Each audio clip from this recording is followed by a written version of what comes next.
Joining us now is former GOP national spokeswoman Elizabeth Pipko. Elizabeth, thank you for joining us on Power Hour. Donald Trump has answered more than 1,000 questions in his first month of his second term.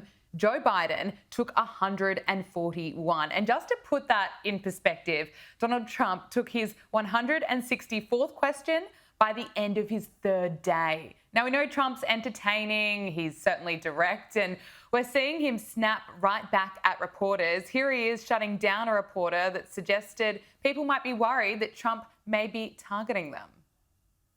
What do you say to people who worry that targeting an individual firm or individuals who aren't Jack Smith for his actions? I've been targeted for 4 years, longer than that. So you don't tell me about targeting. I was the target of corrupt politicians for 4 years, and then 4 years after that.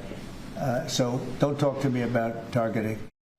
He's not wrong. If anyone knows what it's like to be targeted, it is Donald Trump. Now, this was after Trump revoked security clearances for former special counsel Jack Smith's attorney and other lawyers at his firm who brought 2 criminal cases against Donald Trump that were dropped after he won last November's election. So, Elizabeth, I like to see the transparency, a president that is taking 1,000 questions a month. But will this transparency help him politically in the long run? There's a lot to work with there. First of all, I just want to mention that he's 100% right about being targeted. I think if anyone knows what that's like, it's certainly President Trump. But I actually speak as someone who was also targeted, right? Me, my own family were also targeted just for being associated with Donald Trump. So I can only imagine what he went through. I know from being kind of an observer on the front line, seeing what him and his family went through. But he was, in fact, targeted because people were so afraid of what could happen if he got back into the White House. Now, when it comes to transparency, look, I have supported President Trump. I've worked for President Trump for nearly 8 years now. I remember in 2016, I was 20 years old, right? I did not have any history in politics. I didn't know who I supported, who I didn't. All I knew was that Donald Trump was different, right? He had no interest in being a politician. He wanted to answer questions. He showed up to interviews and actually answered questions no matter where they came from. And by the way, unlike other politicians and other celebrities, without hearing those questions before he arrived. That is what makes Donald Trump different. He's always been the most transparent candidate, certainly the most transparent candidate of my lifetime. That's why I appreciate him as much as I do. And that's why I'm so grateful for him, because I think he set a precedent for what will happen after he's out of office and what the American people can expect from those on both the right and the left. I can only imagine it's going to come with some controversy in the media, but with that, a lot of benefit with the support of the American people who are desperate for this kind of transparency, especially after the polar opposite of that, actually a president in hiding that we saw for the last 4 years of Joe Biden's presidency. Oh, absolutely. And isn't it refreshing to have someone, a leader who says what he thinks, who's unpredictable, and it's just the complete opposite of those scripted, rehearsed lines that are, telling you absolutely nothing. But Donald Trump is getting straight to work. Trump and Pete Hegseth have announced an investigation into Joe Biden's disastrous Afghanistan withdrawal. Have all the generals or command staff that were involved with the withdrawal been fired or relieved of duty? Well, that's a great idea. I'm not going to tell this man what to do, but I will say that if I had his place, I'd fire every single one of them. That's a very good question. Well, it's a question we've thought a lot about. We're doing a complete review of every single aspect of what happened with the botched withdrawal of Afghanistan, and plan to have full accountability. It's one of the first things we announced at the Defense Department for that reason. So we're taking a very different view, obviously, than the previous administration, and there will be full accountability.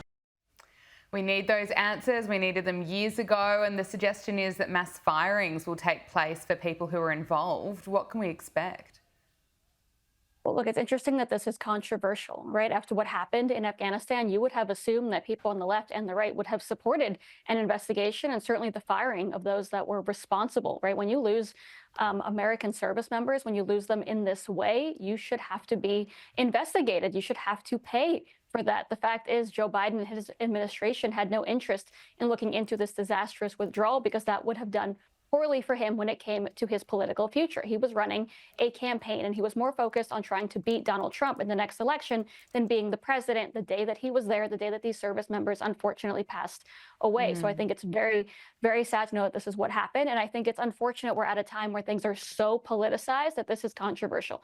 Every American would agree this should be investigated. And every American would agree, I think, that when something like this happens, those that are responsible have to come out, tell us what happened, and walk away from the job because they failed not only these 13 service members, but the American people in the eyes of the world. So obviously this should not be controversial. Obviously this should be investigated. And it is shameful that it wasn't under Joe Biden's administration because, again, he was focused on winning. He did not want poor headlines. He didn't want anyone to even remember this botched withdrawal, which is why he and his administration did not mark the anniversary. It was more about political points, not about serving the people.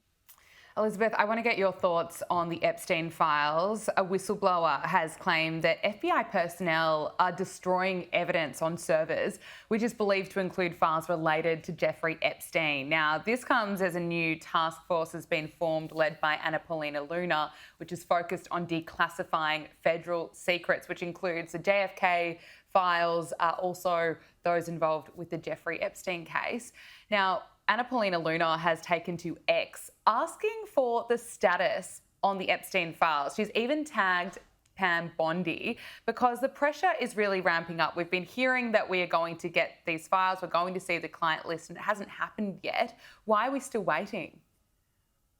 Well, look, I will not speak, obviously, for Pam Bondi. I'm sure there's a reason, but it is interesting how curious people are about these files, why they're obviously curious, and why, again, it is controversial that the American people would want these answers. By the way, we talked about Donald Trump being targeted the way that he was.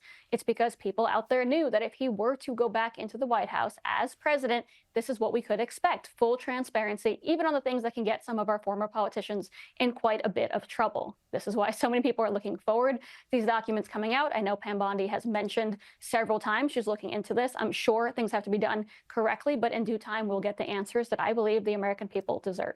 Well, Kash Patel is now the head of the FBI, and he's been pretty ruthless speaking about them and how the FBI needs to be certainly looked into. But let's look at what Senator Chuck Schumer had to say in 2017, warning against those who want to look into intelligence agencies, suggesting that by looking into them, there could be some sort of revenge.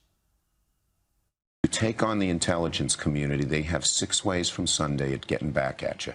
So even for a practical, supposedly hard-nosed businessman, he's being really dumb to do this. What do you think the intelligence community would do if they were motivated? I don't know, but from what I am told, they are very upset with how he has treated them and talked about them. That was in 2017. It certainly hasn't aged well. It just makes you wonder why he's against intelligence agencies being looked into. You're right. And it certainly has not aged well. You know, the saying, when people show you who you are, believe them, right? That is the perfect example of what's going on here. This was Senator Schumer telling the entire world what the establishment is and what they intend to do to anyone that comes up against them. Obviously, he was trying to send a not so subtle message to Donald Trump at the time. We are all lucky enough to know that he did not back down, obviously, and somehow won against these intelligence agencies. But the fact is, this is not the way that any elected official in our country should ever be speaking. I think it's embarrassing on the world stage to know that elected officials who have been around, as long as Chuck Schumer has would speak this way and would try to inadvertently threaten the American people and anyone that wants to come up against the institutions in this country that we all have a lot of questions about, right? There's a reason that any kind of faith and trust these institutions has gone down. There's a reason people elected Donald Trump, is to take on these institutions and the rot that has piled up inside of them. I think it's shameful that that clip exists, but I'm also very grateful for that moment because I think it opened up a lot of people's eyes who may not have realized what was happening to Donald Trump at the time and why, and completely understood the reality of all of our worlds at that point when they knew that Donald Trump was being targeted because he was supporting the American people and going up against this establishment.